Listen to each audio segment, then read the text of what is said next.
Have you ever noticed that the funniest men you know are rarely the ones trying the hardest to be funny? There's a strange paradox at play here. The more a man tries to make a woman laugh, the less funny he actually becomes in her eyes. And the less he cares about her reaction, the more genuine that laugh actually gets. It sounds backwards, almost wrong, but that's exactly how attraction psychology works when it comes to humor. Most men grow up believing a comfortable lie, that humor is about having the right jokes, the right timing, the right material. Wrong. Completely wrong. What actually separates the man who makes her laugh for real from the man who just gets a polite chuckle has nothing to do with the content of the joke, it has everything to do with the emotional state behind it. And that changes everything. If you've ever felt that awkward moment after a joke falls flat, that uncomfortable silence where you start explaining yourself, backpedaling, trying to fix something that maybe didn't even need fixing, this video is for you. Because what you do in that exact moment says more about your attractiveness than anything you could have said before it. Over the next few minutes, you're going to understand why reading women and reading body language correctly changes everything about how your humor gets received, why the pressure to be funny is the very reason you can't be, and how some of the most magnetic men out there never try to be funny, they just are, because they stopped needing anyone's approval. Before we get into it, drop a comment below on which of these points hit closest to home. It'll be interesting to see how many men recognize this pattern in themselves. And if this kind of content, real signs of attraction, real dating advice for men, no fluff, makes sense to you, hit like and subscribe to the channel, because this is just the beginning. Every man has lived through a specific moment. He says something, waits, and watches her face for a reaction, and in that split second, the whole interaction hangs in the balance. That's the trap. The moment humor becomes a performance instead of a genuine expression, it stops being funny.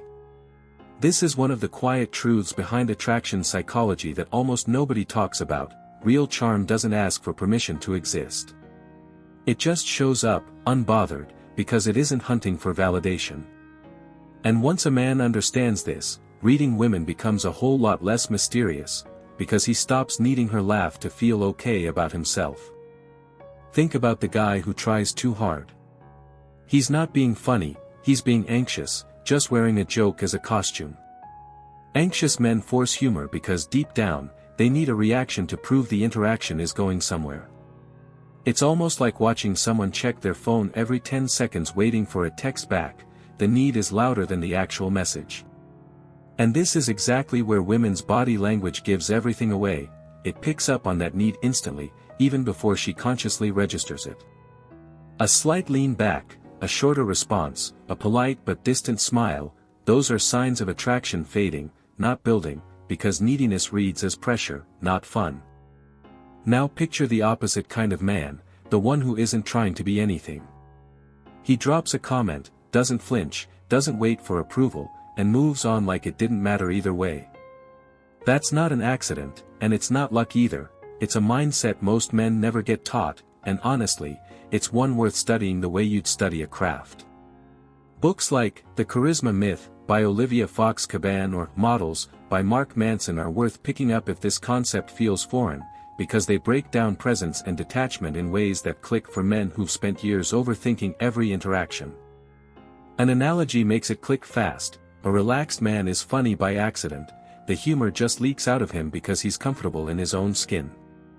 A nervous man is funny on purpose, and it shows, the same way a forced smile in a photo always looks a little off compared to a real one caught mid-laugh.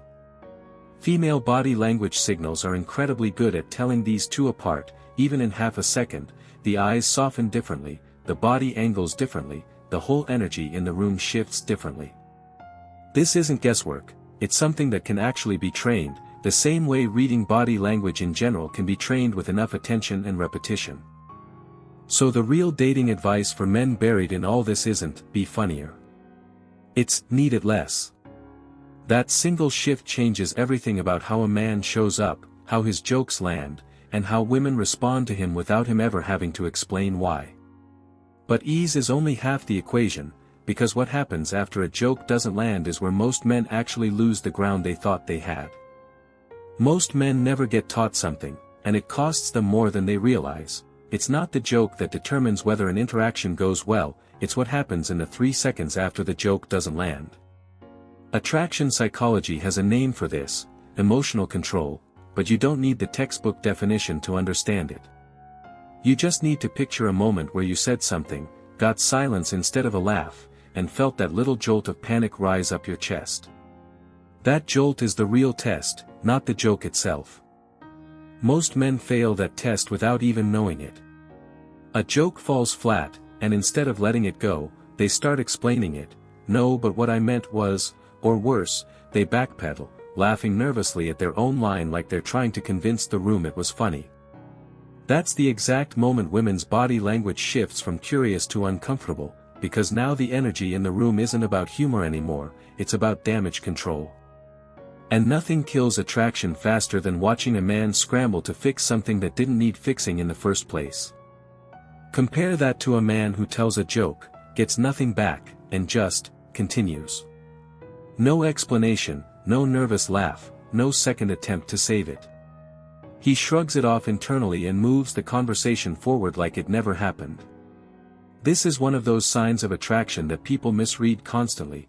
They assume women are drawn to the funniest guy in the room, when really they're drawn to the guy who isn't shaken by silence. Comedians actually train this exact skill. Watch any interview with someone like Jerry Seinfeld talking about his early stand-up years, and he'll tell you the ability to sit in a dead silence without flinching is what separated him from comics who burned out early. A strange truth sits underneath all of this. Staying unbothered after a joke doesn't land is what actually makes a man funnier over time, not less. It rewires how he's perceived, because reading women becomes less about performing correctly and more about holding steady regardless of the outcome. Think of it like a poker player who doesn't change his expression whether he's holding a winning hand or a losing one. The steadiness itself becomes the thing people respect, more than any single hand he plays.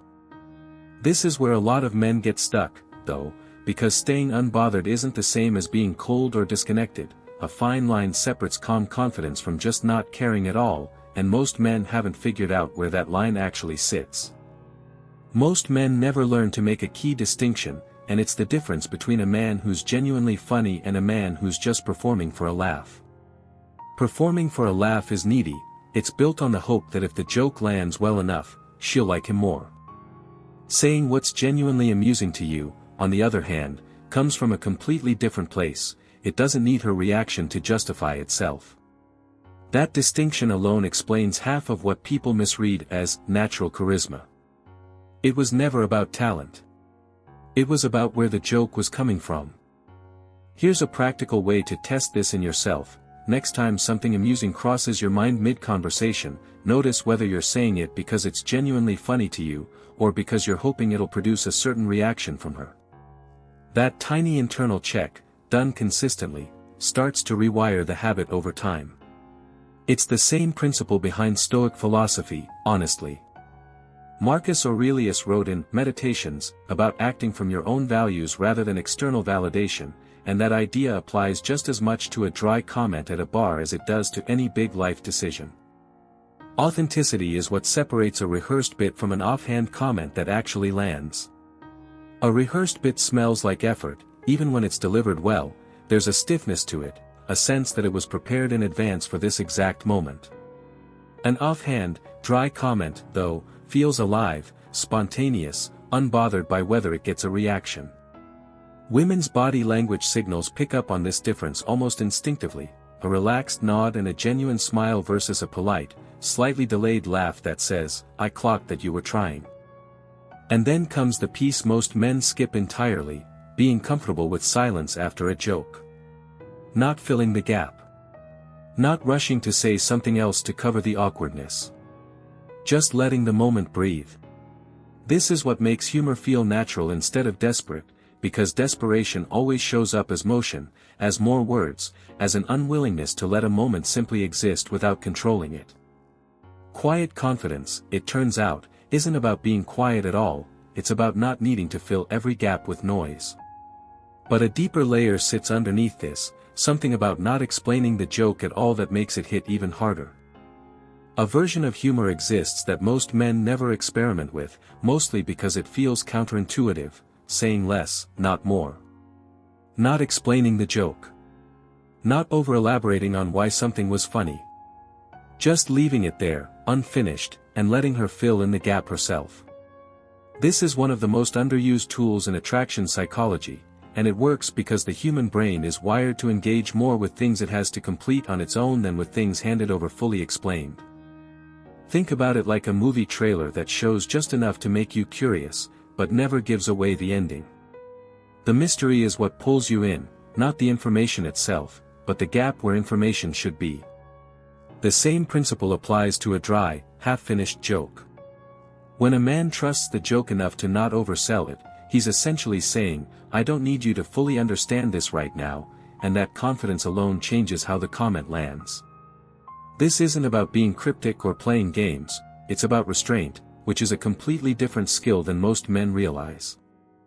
Reading body language becomes genuinely useful right here. Watch what happens in the few seconds after an unexplained joke. She might tilt her head slightly, pause before responding, or ask, "Wait, are you being serious?"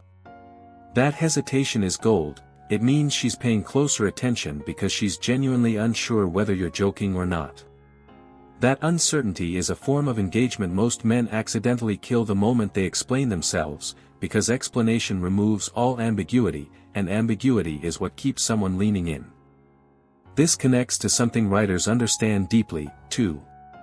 Ernest Hemingway built an entire literary theory, the iceberg theory, around the idea that what's left unsaid carries more weight than what's spelled out.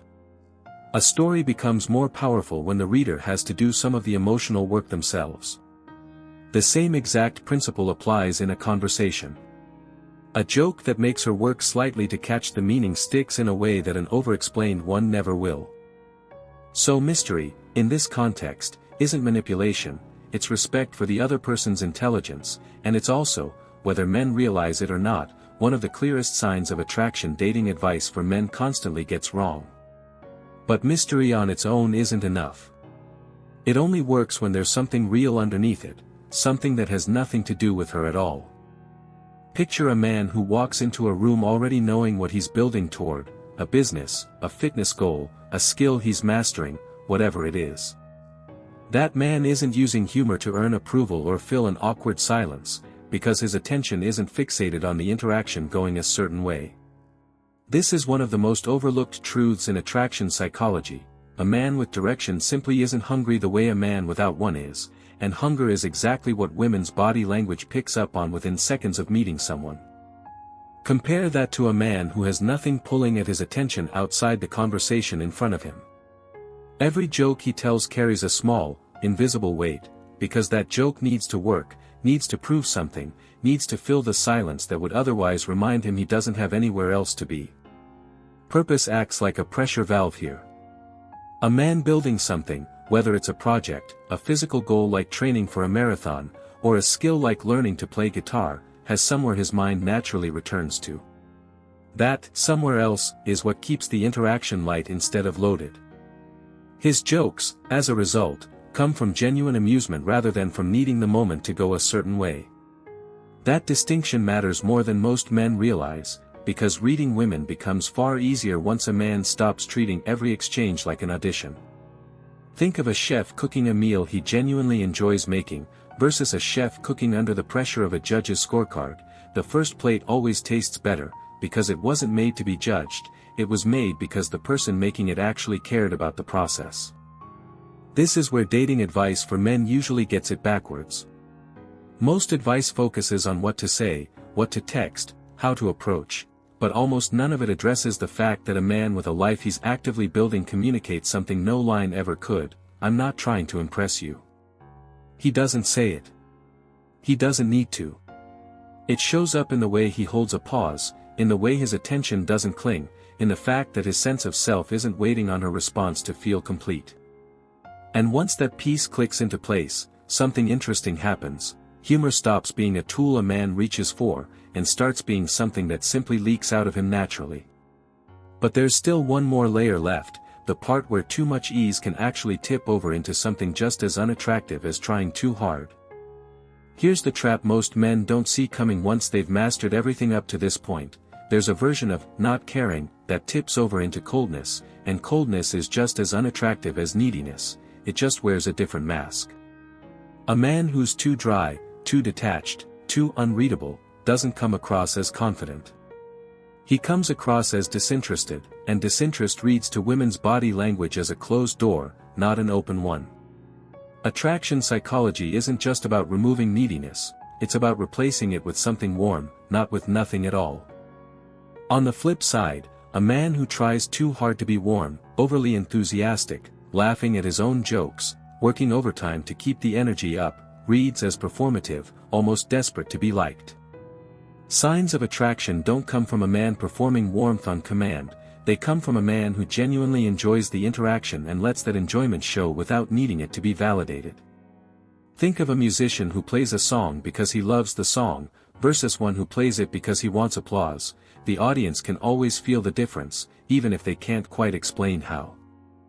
The real balance sits in the middle, and it's rare enough that most men never actually find it: relaxed delivery paired with genuine warmth. Not detached, not performing, just present, engaged, and comfortable enough in himself to actually enjoy the woman in front of him instead of trying to manage her reaction. This is where reading body language becomes an actual skill worth developing rather than a party trick, because a man tuned into this balance can adjust in real time, dialing warmth up when the energy calls for connection, and dialing it back when the moment calls for restraint. Female body language signals shift completely once this balance clicks. She leans in rather than pulling back, the eye contact holds a beat longer, the laughter sounds less like politeness and more like genuine enjoyment. That shift isn't accidental, and it isn't something reserved for a rare type of naturally charismatic man either. It's a skill, built the same way any other skill gets built, through awareness, repetition, and enough self-observation to notice when warmth tips into performance or restraint tips into coldness. This is the rare comedic balance most men never find, because nobody ever teaches it directly.